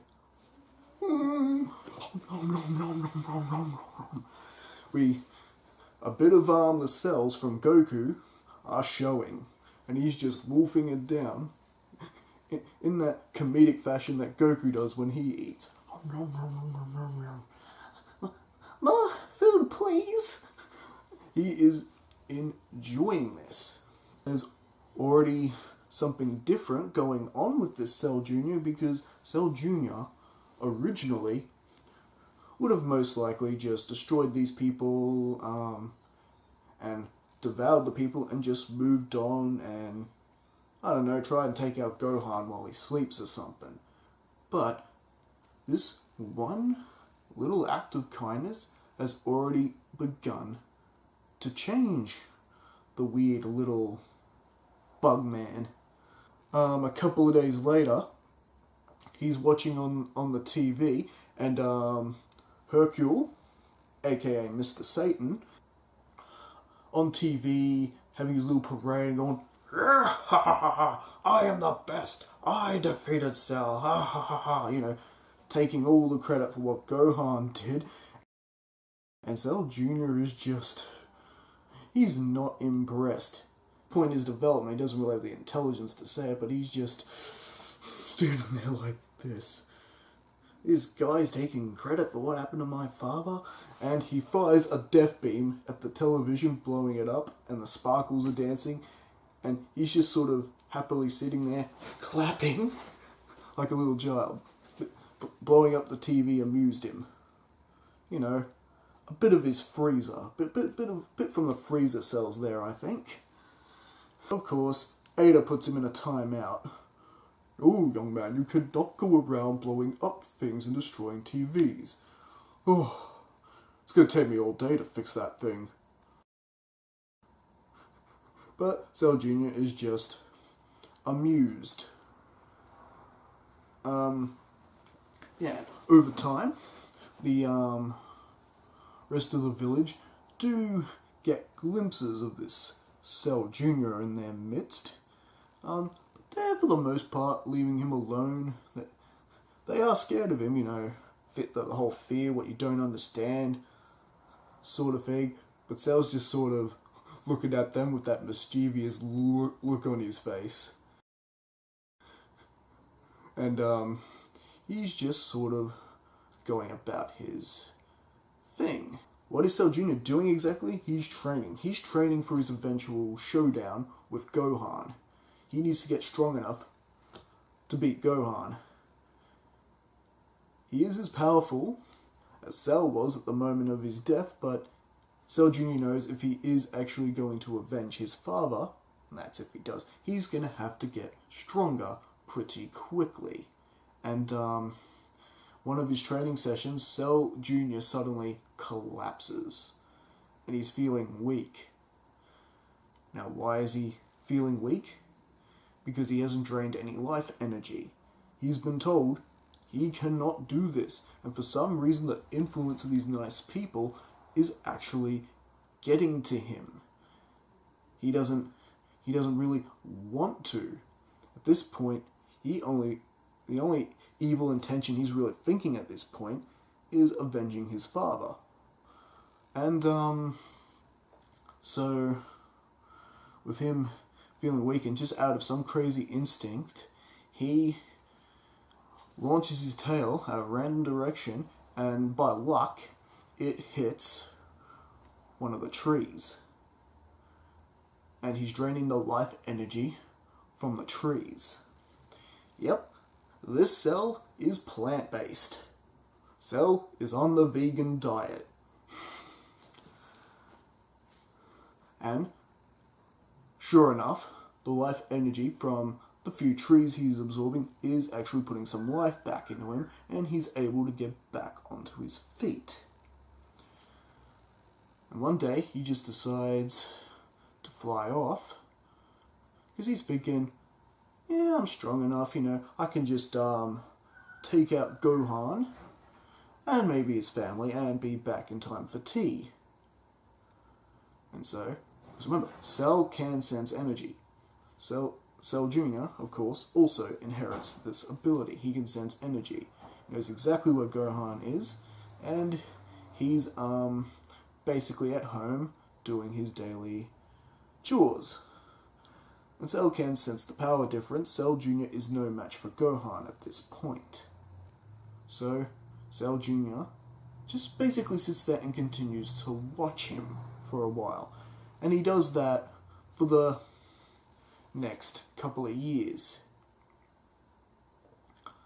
And one day, when Gohan is not at home, Cell decides to knock on the door. Cell Jr. figures, okay, if I can't beat Gohan, I can at least do something about his family. And as he knocks on the door, 2-year-old toddler Goten answers the door. Cell Jr. He's got that mischievous laugh again, and he's just getting ready to point a death beam at Goten, but Goten just stands there laughing like a little toddler. grabs Cell by the arm and just Cell Jr. by the arm and just lifts him up. And Cell Jr. is just like all scared and panicky, and Goten just throws him out the door in a comedic fashion, and Cell just hits a nearby boulder. And he's just like, and he looks up to see 2-year-old Goten looking up over him, and they're just sort of staring at each other. And then they both just point at each other and start laughing like a pack of children. But that's because they are children. Boys will be boys, eh? And a friendship sort of starts to form between Goten and Cell Jr. Who, of course, got another name. His new name is Cory. Sano decided to name the creature and named him Cory. Why did they name him Cory? Because he just loves the curry. The way he wolfed down that first serving, Cory was the perfect name for him. Between that, Cory would actually visit Goten quite often. They actually begin to form a bit of a friendship, and that begins to make an even more impact on Cell Jr. or Cory, because suddenly he's forgetting about his mission to kill Gohan and the other Z Warriors. He doesn't really want to do that anymore. And one day, as the years go by, we are now jumping ahead to when Gohan is beginning school at Orange Star High School. All this time, he is not aware that Goten has been playing with this Cell Jr., this creature. No one is aware of it, except Piccolo and Dende, who are surveying the situation from above. Because remember, Dende senses everything. But at this point, they're not doing anything because they can tell that there is a change within this creature. And one day, as the years go by and Cory's gotten a bit older, has formed a bit more of his own identity, he actually fesses up to his surrogate mother Sano and surrogate father Ada and tells him the real reason he was created. That he was created to kill Gohan and the rest of Goku's friends, but he tells them he doesn't want to do this anymore. He doesn't want to do it. And they couldn't be more proud of their adopted son. Yeah, I guess you could say adopted son. And of course, them being personal friends of Goku, they're just relieved by this. And Cell Jr., Cory, I keep forgetting to say Cory, Cory decides that he wants to actually make up for what his father did in some shape or form. But he just doesn't know how to approach these other Z-Warriors in fear they might attack him and hurt him. And, he doesn't want to pick a fight here. He wants to do something nice. And Sano basically offers to go with him to Goku's place After all, Cell Jr. knows the way. He's been there many times playing with Goten, and he flies off with Sinnoh, and they end up going to Goku's place, and they're met up by Goten. Hey, Kari, what are you doing here? Because remember, Goten's now a bit older. Has Trunks been playing with Kari too? Yes, of course. Every time when Bulma brings Trunks over, they would run off and sneak off and play with Kari. Hey, Goten. This is my mother. Sinnoh. And does Goten know the truth about who Kari really is? Yes, Goten actually told his best friend the truth. And Goten's like, Why are you here? Aren't you worried you'll be discovered? And Kari's just going, well, that's why I'm here. I want to introduce myself. And that's why I brought my mother with me. And they actually go up and knock on the door, and Goten says, Mom, Gohan, I want you to meet my friend Kari and his mother. And they are just shocked to see a Cell Jr. standing there. And I think that is where we're going to leave things for right now. So what do you think? Do you like this sort of new direction I'm going with a classic, like, side character that we don't really see much of in Dragon Ball? In fact, we're using a few characters in this What If we haven't seen much of. Ada, Sinnoh. And how do you think this might affect the overall story through the remainder of Dragon Ball Z, and maybe as we head into Dragon Ball Super? Do you like this good guy Cell Jr.? Anyway, let me know in the comments, and let's get this discussion going. Alright, I'll catch you later, and I'll see you next time for the next video. Despite Goku's immense power, Cthulhu is an immortal cosmic entity, not even made of matter. Not to mention he's a deity and can warp reality. Goku has faced many challenges, but this would be like my What If Goku Fought Against Queen Natalia short, facing an overwhelming cosmic force. Except this time, even with the help from Vegeta and the Dragon Team, they'd all succumb to Cthulhu's mind-warping madness. Not even Whis and Beerus could make a difference in fighting Cthulhu directly here. In the end, I believe only Grand Zeno, the Omni King himself, might be able to stop Cthulhu, but this would basically result in destroying the universe itself, like he does in the Goku Black arc to Zamasu. Could Goku defeat Queen Natalia in a fight? In a showdown against Queen Natalia, Goku and Vegeta join forces to defeat her. Queen Natalia's dark influence initially overwhelms Goku, but Vegeta's mental discipline and experience in resisting control from villains such as Frieza and Babidi snaps Goku out of it. Vegeta keeps Natalia at bay with his refined energy control, allowing Goku to gather the Spirit Bomb energy. Combining their powers, Goku channels the Spirit Bomb's energy while Vegeta supports and guides the attack. The positive energy of the Spirit Bomb overwhelms Natalia's dark essence, purifying and erasing her presence. Together, Goku and Vegeta stand victorious, showcasing their strength, strategy, and teamwork. However, if Goku had been alone, I doubt he would have been successful. Hey guys, welcome to today's video. I'm sweating now. I've been walking around carrying an additional 7 kilos strapped to my back. Just getting my exercise in. And well, for today's What If, I wanted to start off with doing an interesting story of what if Gine, the mother of Goku, the wife of Bardock, survived? Now, in order to tell this story, we begin things at in the events of Dragon Ball Super Broly. You know, that little 10-minute segment about who Goku's parents were, which officially introduced Gine into the anime, as well as Dragon Ball Minus in the manga. So, Bardock has received the orders from Lord Frieza returning to return home to planet Vegeta, and he's already sensing that something is up, just like he does in the anime.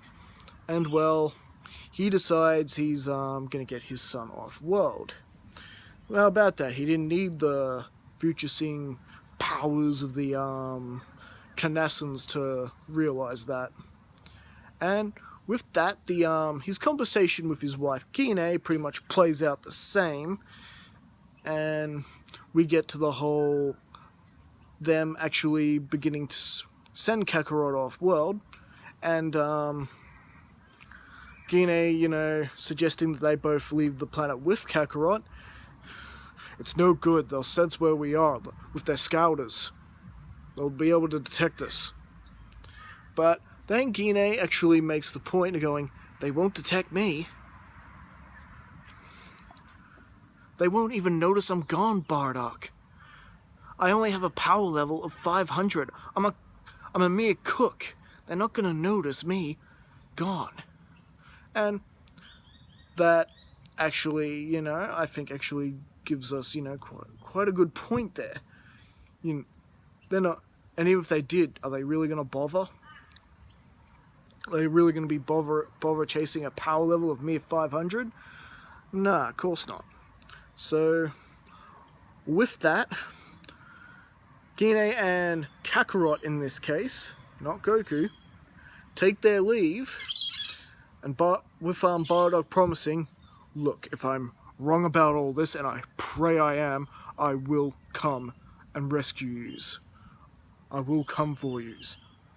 Which, of course, as we know, doesn't happen, because Frieza does indeed blow up the planet.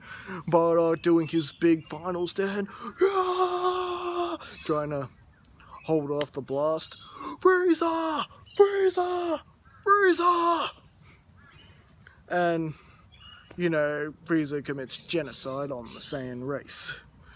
With Vegeta, Nappa, and Raditz lucky enough to be off-world just as per normal, and with Gine and Goku landing on Earth. And this is where things begin to feel a bit different, because Gine actually ends up knocked out on re-entry, entering Earth's atmosphere due to just not enough safety equipment to secure Kakarot as well as herself. After all, these space pods are really meant for one person. So there we got a crying, sulking Kakarot with Grandpa Gohan walking by to find the Kakarot and this collapsed woman next to him, which is Gine. And Grandpa Gohan, being Grandpa Gohan, takes them both in and nurses Gine pretty much back to health, who was pretty much woken up by the delicious smelling cuisine of all that good Earth food. Oh, dig in, you must be parched. Dig in immediately, young lady. And the Kakarot and Gine, having those Saiyan appetites. Oh, Ma, you're gonna eat me out of the home, you keep this up. And, well, needless to say, Gine chooses to actually stay with Grandpa Gohan. They can help him out with chores and things like that. And, Goku, or Kakarot, because his name's Kakarot here. After all, with Kakarot's mother being with him, there's no need to change his name to Goku. Yeah? And as Kakarot begins to get a bit older and enjoying some sparring sessions with his mother and also some sparring sessions with Grandpa Gohan, who isn't a bad fighter in his own right. Gine with a power level of 500 though means she's a complete beast compared to Grandpa Gohan, and of course to her own son, but this would actually mean that Kakarot actually comes out of this a little bit stronger and a little bit ahead as we begin to go into Dragon Ball. And well, with Bulma's eventual arrival, of course, almost running over Kakarot, and she meets Gine and Grandpa Gohan. She tells them all about the Dragon Balls, about the wishes. Oh, I never knew that about the wishes. And Kakarot being intrigued, insisting that he goes with Bulma. And, even though Bulma's, just after a big strawberry ice cream, she might be a bit selfish, but ultimately Grandpa Gohan and Gine decide this would actually be good for Kakarot to get out there, maybe make some more friends and things like that. I mean, you can't just hang around with his mother and grandpa all the time. So, no, perfect opportunity for him. And he'd be a really good bodyguard for Bulma. Especially now that he's actually significantly stronger than what he is in the original beginning of Dragon Ball. So, with that, most of the Pilaf saga plays out per normal, except that when they get trapped in that really dense, really hard wall that Pilaf was going to fry them in the following morning. When Kakarot's about to... Where Kakarot usually looks up at the moon and transforms into the Great Ozaru the first time. Well, thanks to the increased power that Goku has at this point of the story, all these sparring sessions with his mother, he's able to actually break down the room and everyone's able to escape. Oh, but don't worry, we still get the Great Ape Ozaru showdown between Goku and Pilaf. It's just, he doesn't spot the moon until after they leave the room. Which is good, because this means Bulma's, not injured or anything, so they can keep running.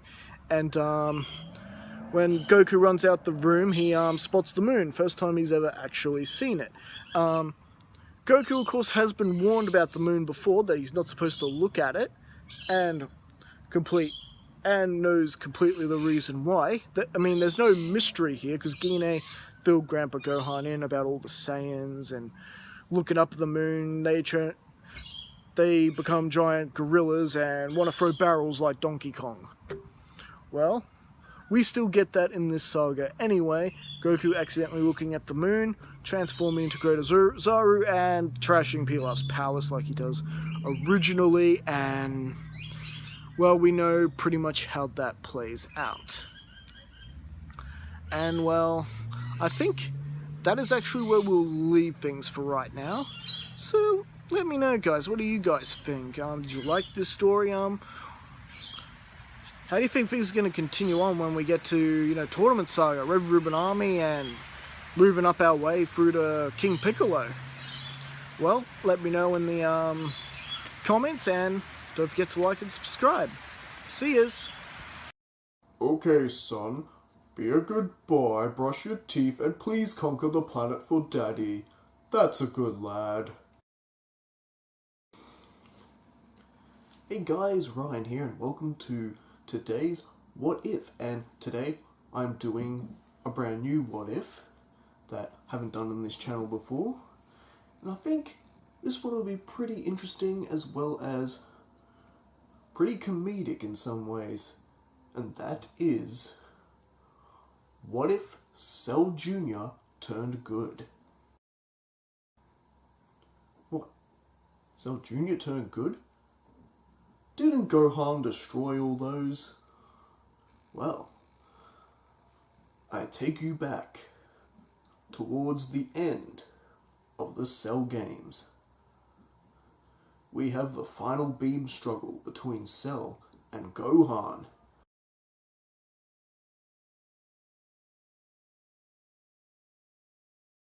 Gohan was of course able to get the upper hand and overpower Cell and finish him off. And he does finish him off per normal, as in the anime, but with a slight difference. Cell, realizing the end is near, he comes up with a quick plan, a little something he was able to come up with thanks to the Piccolo cells in his body.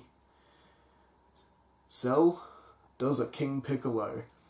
He aims his tail up in the air and fires out one final Cell Jr.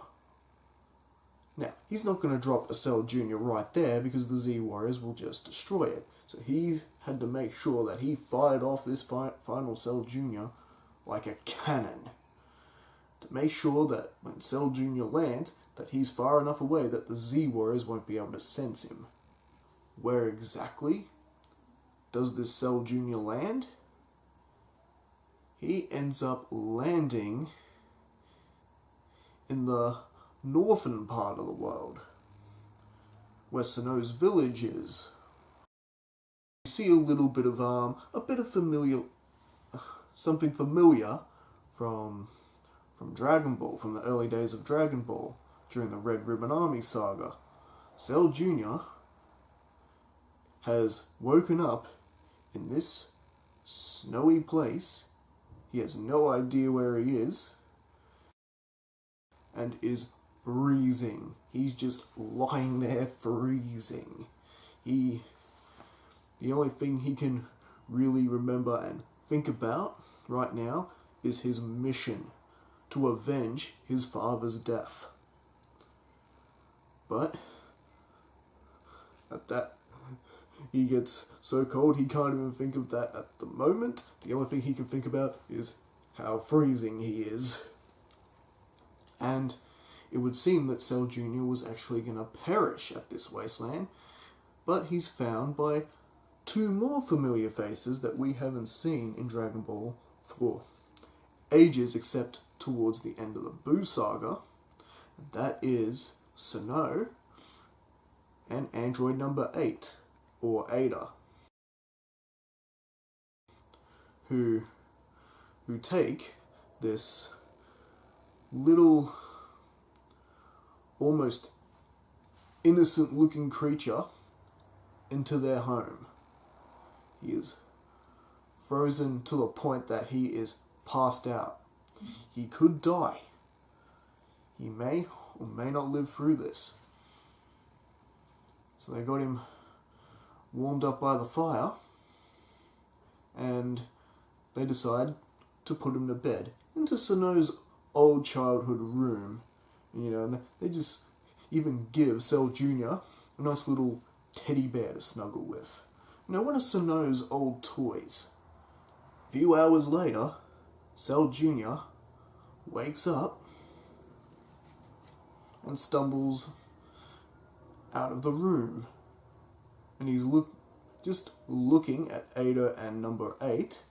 Now, do they realize that they probably let the most evil creature into their home?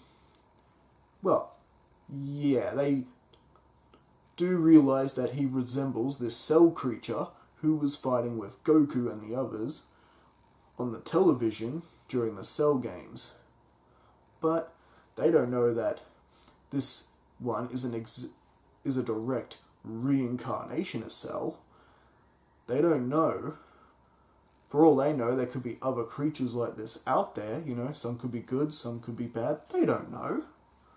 And Sinnoh just sort of greets the little Cell Jr. with a smile. "Oh, you must be hungry. Here, come to the table, have some."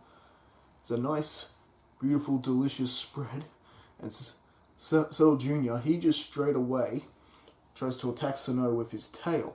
Just remember, that is how Cell pretty much eats. He doesn't really eat food like we do. He eats the life energy out of other life forms. So we got a little bit of a comedic problem here. Does the tail attack hit or hurt Sinnoh? No. Ada's right there, because Ada's pretty much a complete robot, is able to stop the tail. "No, you cannot do this. That is not very nice behavior, young man." So he's just looking at it with his little... But ultimately, Cell Jr. does sit down to this meal. He's just sort of looking at all this food that he knows nothing of. Like, he doesn't know what to do with it. What do I do with this? And he just sort of sees Sinnoh eating her meal, what she's doing, and he picks up the little knife and fork and he's just copying her. And Cell Jr. is just taken away by the taste of this food. He's just like,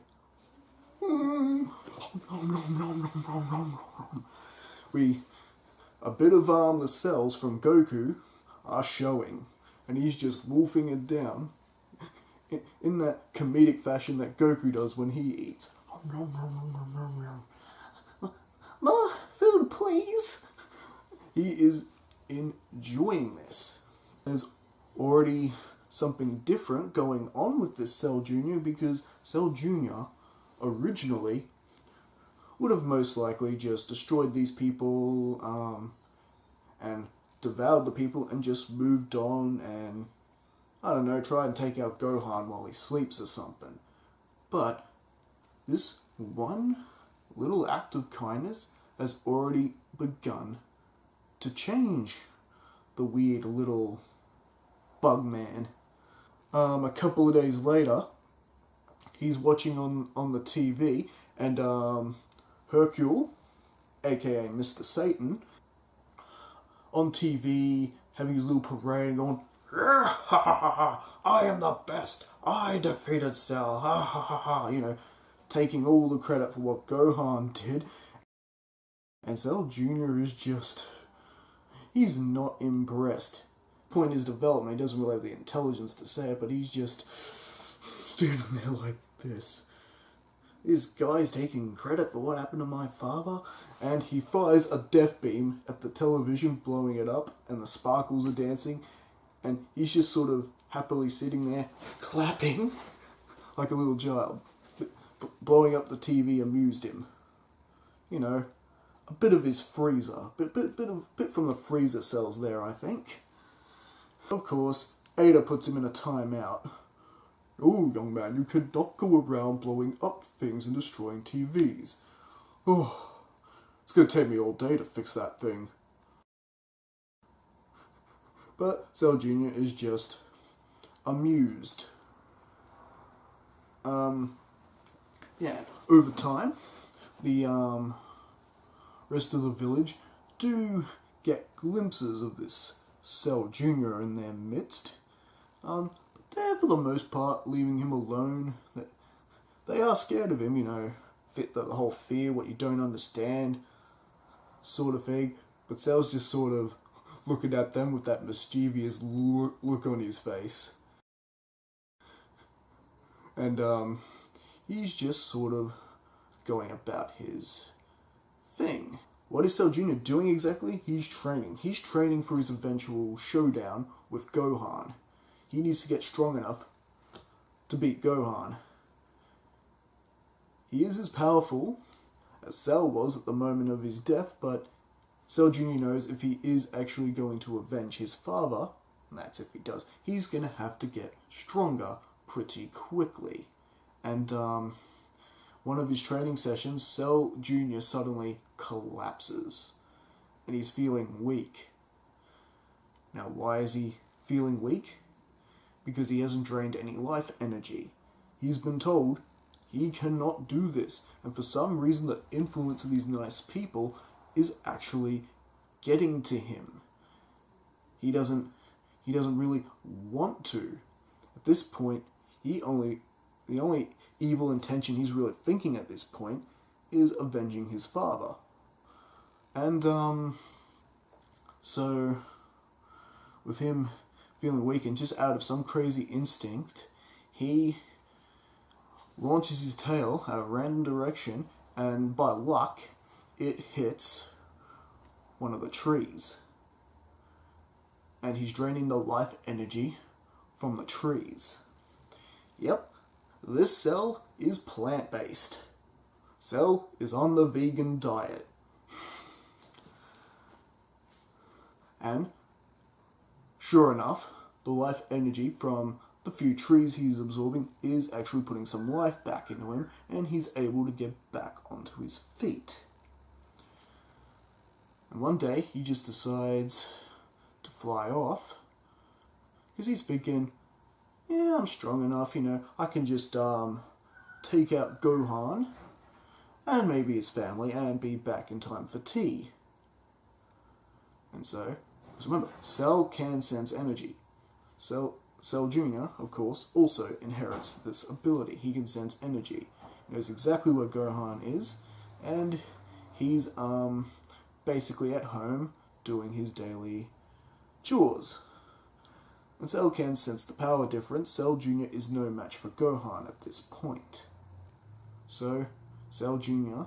just basically sits there and continues to watch him for a while. And he does that for the next couple of years. And one day, when Gohan is not at home, Cell decides to knock on the door. Cell Jr. figures, okay, if I can't beat Gohan, I can at least do something about his family. And as he knocks on the door, 2-year-old toddler Goten answers the door. Cell Jr. has got that mischievous laugh again, and he's just getting ready to point a death beam at Goten, but Goten just stands there laughing like a little toddler. grabs Cell by the arm and just Cell Jr. by the arm and just lifts him up. And Cell Jr. is just like all scared and panicky, and Goten just throws him out the door in a comedic fashion, and Cell just hits a nearby boulder. He's just like, and he looks up to see 2-year-old Goten looking up over him, and they're just sort of staring at each other. And then they both just point at each other and start laughing like a pack of children. But that's because they are children. Boys will be boys, eh? And a friendship sort of starts to form between Goten and Cell Jr. Who, of course, got another name. His new name is Cory. Sano decided to name the creature and named him Cory. Why did they name him Cory? Because he just loves the curry. The way he wolfed down that first serving, Cory was the perfect name for him. Between that, Cory would actually visit Goten quite often. They actually begin to form a bit of a friendship, and that begins to make an even more impact on Cell Jr. or Cory, because suddenly he's forgetting about his mission to kill Gohan and the other Z Warriors. He doesn't really want to do that anymore. And one day, as the years go by, we are now jumping ahead to when Gohan is beginning school at Orange Star High School. All this time, he is not aware that Goten has been playing with this Cell Jr., this creature. No one is aware of it, except Piccolo and Dende, who are surveying the situation from above. Because remember, Dende senses everything. But at this point, they're not doing anything because they can tell that there is a change within this creature. And one day, as the years go by and Cory's gotten a bit older, has formed a bit more of his own identity, he actually fesses up to his surrogate mother Sano and surrogate father Ada and tells him the real reason he was created. That he was created to kill Gohan and the rest of Goku's friends, but he tells them he doesn't want to do this anymore. He doesn't want to do it. And they couldn't be more proud of their adopted son. Yeah, I guess you could say adopted son. And of course, them being personal friends of Goku, they're just relieved by this. And Cell Jr., Cory, I keep forgetting to say Cory, Cory decides that he wants to actually make up for what his father did in some shape or form. But he just doesn't know how to approach these other Z-Warriors in fear they might attack him and hurt him. And, he doesn't want to pick a fight here. He wants to do something nice.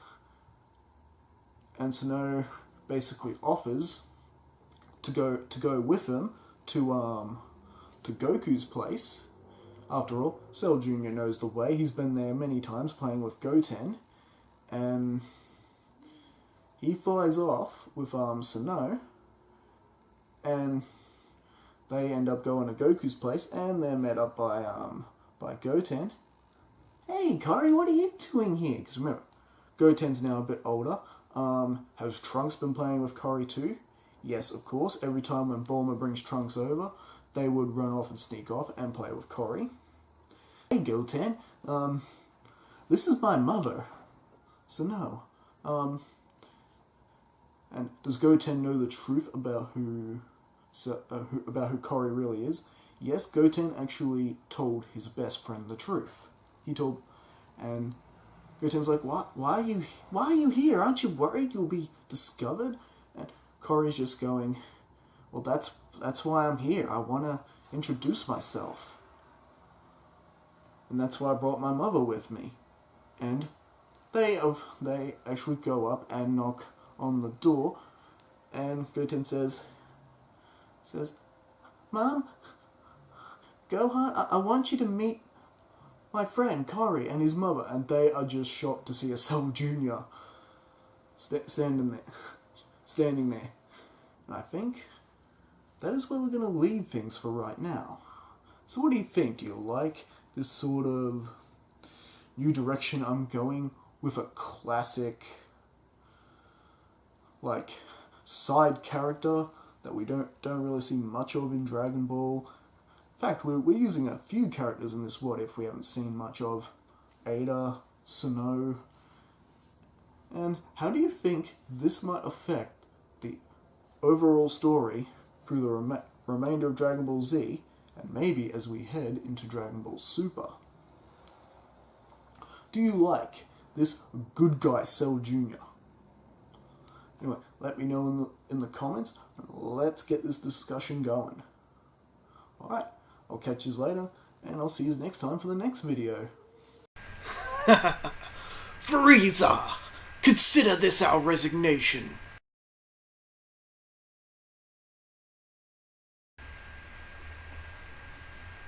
Hey guys, Toshio Rai here with another Dragon Ball What If, and this time I'm going completely out of the box here with what if Bardock stopped Frieza? Now, let's not mistake this for Masako X's what if Bardock convinced the Saiyans. Oh no. This is what if Bardock stopped Frieza. As in, stopped him from destroying planet Vegeta. But how's he gonna do that? Bardock's a weakling compared to Frieza. How's he supposed to do that? Well, stick around and we'll find out. Now, in order for this what if to work, we are going to be combining the events of what happens in Dragon Ball Super Broly and the Bardock TV special, Bardock, the Father of Goku. Because it's the only way this scenario is actually going to work, and I think we'll get a more interesting and better story out of it in the long run. Anyway, let's get into it. Our story begins on the red planet of Planet Vegeta. And King Vegeta has just received a nasty surprise. For he has just been informed that King Cold is officially retiring and handing off his mantle to his son, the now Lord Frieza. Hello, monkeys! And of course, we know how that went down, don't we? But of course, King Vegeta gets another nasty surprise. A young Saiyan by the name of Broly, who is, of course, a lot stronger than his own son, Prince Vegeta. And that goes exactly like it does in the anime, with Broly getting banished and his father, Colonel Paragus, chasing after him. They end up on planet Vampa. But now we get to where things start to change. We are now on the planet Kanasa, And Bardock and his entire team are doing their job and smashing it out just like they do in the Bardock TV special. You see, this is where the two different timelines join together in this, for the sake of this what if. And this of course ends with Bardock and his team completely wiping out the Canassan race, exactly how it goes in the anime. Complete with the later on they're celebrating, having their little talk about Goku's newborn little Kakarot, and of course the commander, who can see the future, has his little one last stand with Bardock and gives him the power of foresight, so Bardock could live the horror of his end and the end of his entire civilization. At least, that was the plan.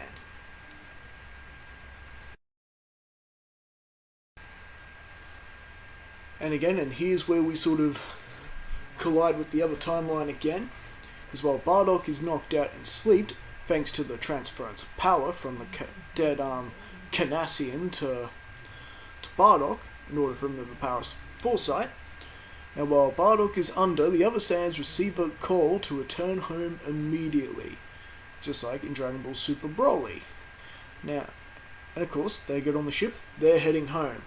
Now what this does, when we think of the Father of Goku timeline, this means Goku's entire team gets to live longer. There's no fight with them and Dodoria because Frieza's just going to wipe out the planet. There's no need for them to destroy Bardock and his team when he's just going to wipe them all out anyway. And besides, I don't think anyone really liked that fight anyway. Bardock losing to Dodoria? Come on. So, we get to skip over that. We get to actually, no, not skip over that. Avoid that altogether. So Bardock and his entire team are heading back to Planet Vegeta. Bardock has since wakened after getting a very vague vision of Planet Vegeta's destruction. And, yep, seeing a vision of his wife Gine, his two sons, Kakarot and Raditz. Before waking up, thinking it's all just a dream, and then he sits in the front seat of the pilot seat, much like he does in Dragon Ball Super Broly, and has his conversation with the pilot. And that conversation with the pilot goes exactly the same like it does in Dragon Ball Super Broly. And with them landing, the entire team go their separate ways. The pilot and Bardock are still talking, and they start discussing the realistic possibility that Frieza could be coming here to destroy the planet.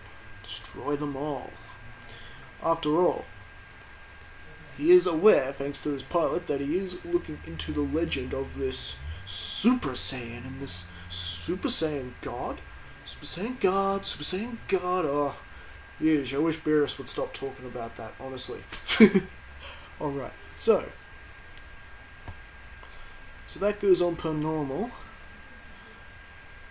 But just before Bardock hits the diner, where he meets up with Gine, he has another vision, a more clearer vision of the planet being blown up, but this time he sees the face of the being responsible for the destruction, and it is indeed the mighty Lord Frieza. He immediately runs to the diner, where of course he has his run-in with Gine, and he's about to tell Gine what he has realized, but she's sort of distracting him right now with the whole Raditz is on another planet with Prince Vegeta doing their own thing. He's joined the military. You want to see Kakarot? Let's have a look at Kakarot. There they are, such a loving family. And so, while Bardock is of course staring at Kakarot, he then of course reveals his plan to send Goku away. So if you were wondering, do they send Kakarot away? Yes, they do. Just in a slight chance that Bardock's plan actually fails. Honestly, the scene where they got to send Kakarot off like that in the movie always gets me tearing up a bit. Yep, Kakarot, I understand how you're feeling there. That's how I felt when I was separated from someone I loved. Bardock then fills Gine in on everything. His plan to send Kakarot off the planet, as well as his plan to stop this tragedy from even happening. And right now, Gine is the only person who believes him. Him and his entire team, of course. Now remember, in the Dragon Ball Super Broly timeline, Bardock's a lot more level-headed and calmer. So later on, when he goes to the canteen, like from the Bardock special, and tells everyone what's happening, more people are more inclined to believe him because he's a lot more calmer and level-headed. Not to mention, he's also better respected in the Dragon Ball Super Broly timeline. So yeah, he's not busting you like the Frieza! Frieza! So he actually convinces a few of them to join him. But Bardock knows the only way his plan is going to work is if he can unite all the Saiyans for this. He's going to need the help of every Saiyan there to do what he's thinking. And the only way he's going to be able to do that is if he goes before King Vegeta. Which he does.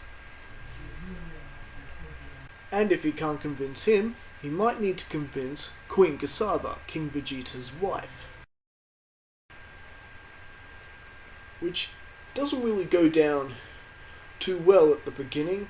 Well, let's put it to you this way. A complete Saiyan brawl breaks out. King Vegeta and his royal guards take it on Bardock and his band of lower class Saiyans. But as it turns out, Bardock and his band of lower class Saiyans are actually putting up quite a bit of a fight.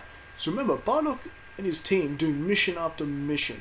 Bardock comes back from most of his missions near death most of the time, so he's always getting the Zenkai boost. And he's actually powerful enough to actually match King Vegeta. And it's a pretty good fight, pretty awesome fight breaks out.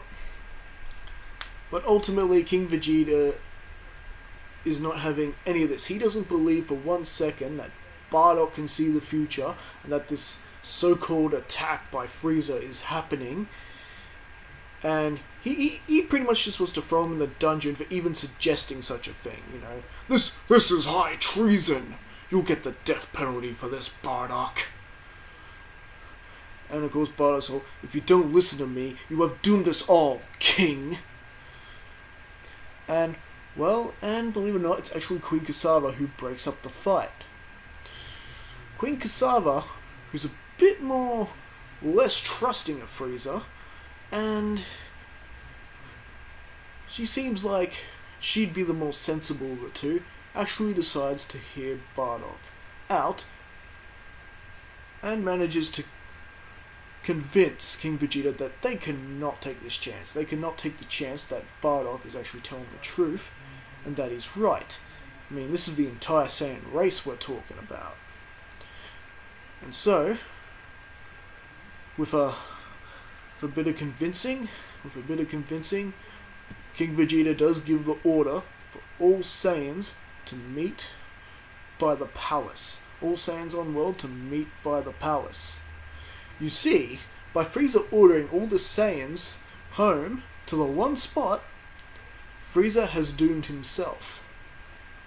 Now, with a bit of confirmation with the Saiyans there that have scouters, they are scouting and they can see not only that Frieza is here, but pretty much a lot of his men are out and about surrounding the ship. All of them with decent power levels, mind you. So you got Zarbon and Dodoria are there, and all their lackeys, and Frieza, of course. They can tell that Frieza is outside his ship. And then they begin to see a huge spike in power coming from that direction. It is Frieza charging up his attack to destroy the planet.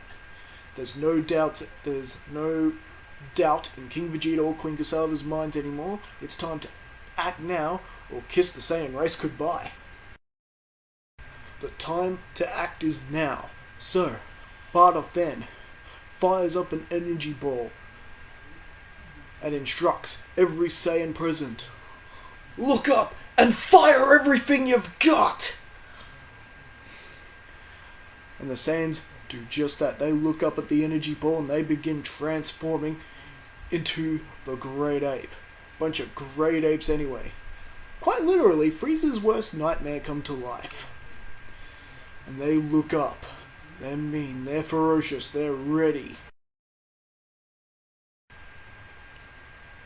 But Ryan, how exactly is this supposed to stop Frieza? He's like stronger than any Saiyan. Yes, one-on-one, but all these Saiyans together, all of them transformed into Great Ape. Remember, the Great Ape transformation is a 10 times multiplier. So you're looking at Bardock, who was power level was around the 10,000, maybe 15,000 mark, somewhere like that. So 10 times multiplier, you got 100,000 to 150,000. Plus, all the other Saiyans there with equal, like the elites with equal power, and the lessers with less, you put all that together, you know, it would take Frieza in his final form to survive that. And unfortunately for Frieza, he doesn't have the time to transform. That blast is just sending Frieza's blast at him quicker than he can power up. Sorry, Frieza fans, Frieza is dead. Along with his ship, along with Zarbon Dodoria, and anyone else unfortunate enough to be on that ship when it blew. And I think this is where we'll leave things for the time being. Will I be doing a part 2? Yes. Originally, I think this story will easily make up a 3-part series, possibly even a 4th. I don't know, depends how the other 2 go. But do you like where I went with this story? Do you like this sort of out-of-the-box thinking? You know, this is a lot bolder. You know, I mean, I just killed off one of the main antagonists in Dragon Ball Z before the events of Dragon Ball Z, or even Dragon Ball for that matter, have even started. So, you know, let me know what you think in the comments. Don't forget to hit that like button. Subscribe to this channel if you want more videos like this one, as well as all the other many different types of content I do on this channel. And I'll see you again for the next upload. Alright, catch you later.